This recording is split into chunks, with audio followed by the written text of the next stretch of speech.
I mean, because I don't know any musician who doesn't enjoy playing in a big band. I'm sure there might be a handful who would rather play in small groups, but I think the majority of musicians that I know, if they could play in a big band and get that experience on a regular basis, they would do it. But unfortunately, unless you play in a band that has a residency, like say the Vanguard Jazz Orchestra or the Mingus Big Band, there's really only 3 or 4 bands in the whole world that I know of. I mean, unless it's like a radio big band in like Germany or something like that, or the Netherlands. Your opportunities to play in a big band are probably going to be pretty slim. So the way to keep a big band together is to book plenty of gigs and be able to make enough money from those gigs to sustain the band. I think that's what makes tonight even more special, so you got to come down and see.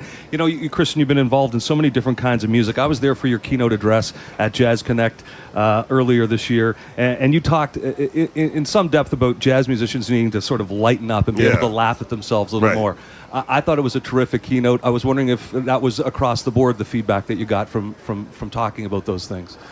Well, thank you. I've always felt that jazz has dangerously backed itself into a corner where we're almost, as we say in America, the 1%,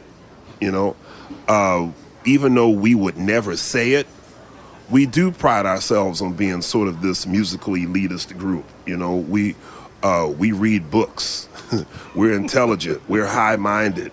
We don't listen to that regular music that everyone else listens to.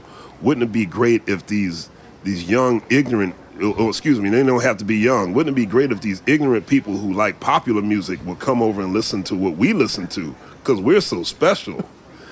And I hate jazz fans for that and jazz musicians for that, because case in point, it's like many times I've done an interview and they'll say something like, "Oh, we see, Mr. McBride, you like James Brown also." It's just like, well, where does the "also" come from? Just like if you want to read into that, I read into it because jazz artists don't usually listen to music like that. It's just like, how ridiculous. I mean, who doesn't listen to James Brown? I mean, if you were born after 1960, I would think James Brown would be an everyday part of your musical listening experience, if you at all have listened to popular music, Motown, things like that. But again, there's been this sort of unspoken narrative that, we're high-minded. We don't listen to popular music. We don't associate with things that are popular.